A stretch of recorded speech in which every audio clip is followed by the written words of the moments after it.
La Fondation Mustela est heureuse de fêter ses 40 ans. Embarquez avec nous pour une rétrospective inédite sur 40 ans d'engagement pour l'enfance. Direction les années 90 pour parler des maternités migrantes. L'actualité tragique du début de l'année 2022 en Ukraine a remis sur le devant de la scène médiatique une question délicate. Comment accueillir les mères et enfants d'autres cultures dans le respect de leurs différences ?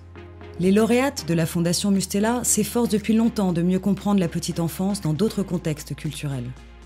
Ainsi, dans les années 80, elles s'intéressent au maternage traditionnel, africain ou cambodgien, et à l'éducation familiale des enfants d'origine maghrébine ou comorienne.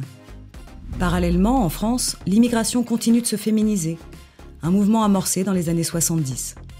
De jeunes chercheuses s'interrogent sur l'accueil de ces enfants d'ici venus d'ailleurs, pour reprendre le titre du livre de Marie-Rose Moreau, récompensée par le prix honorifique de la Fondation Mustela. Cette pédopsychiatre originale, à la frontière entre psychologie clinique et anthropologie culturelle, défend une vision des soins transculturels. En 1990, la France ratifie la CIDE, la Convention internationale des droits de l'enfant.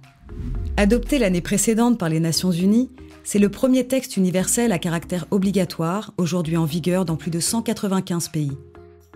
Son article 2 précise que chaque enfant a des droits, qu'il soit migrant ou réfugié, sans distinction aucune, indépendamment de toute considération de race, de couleur, de sexe, de langue, de religion, d'opinion politique ou autre, de l'enfant ou de ses parents.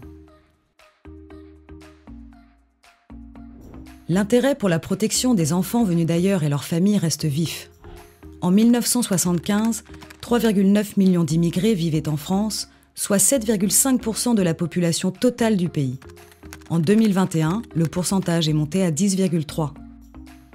C'est donc assez logiquement que la lauréate Hanan Sfalti s'interroge sur le regard que nous portons sur les mères migrantes, avec nos valeurs et nos préjugés. Je tiens à rappeler l'importance de s'intéresser au parcours des femmes en situation de migration, parce qu'elles sont souvent invisibilisées dans les discours médiatiques et politiques, alors qu'en fait, elles sont majoritaires dans les migrations mondiales. À ses côtés, la sage-femme Candy Granger plaide également en faveur d'un meilleur accès des mères migrantes aux soins de santé mentale. Mais au-delà des questions d'immigration, l'année 2019 marque le 30e anniversaire de la CIDE. Elle proclame aussi que les États doivent adopter les mesures nécessaires pour protéger l'enfant contre toute forme de violence, d'atteinte ou de brutalité physique ou mentale, d'abandon ou de négligence, de mauvais traitements ou d'exploitation. Violence et non-respect des droits vont de pair. Œuvrer au respect effectif des droits des enfants permet de réduire les violences auxquelles ils sont soumis. Cette année-là, la Fondation Mustela soutient la Chrysalide, un centre d'accueil et de réinsertion de jeunes mères en précarité fondé par l'association Sœur Emmanuelle.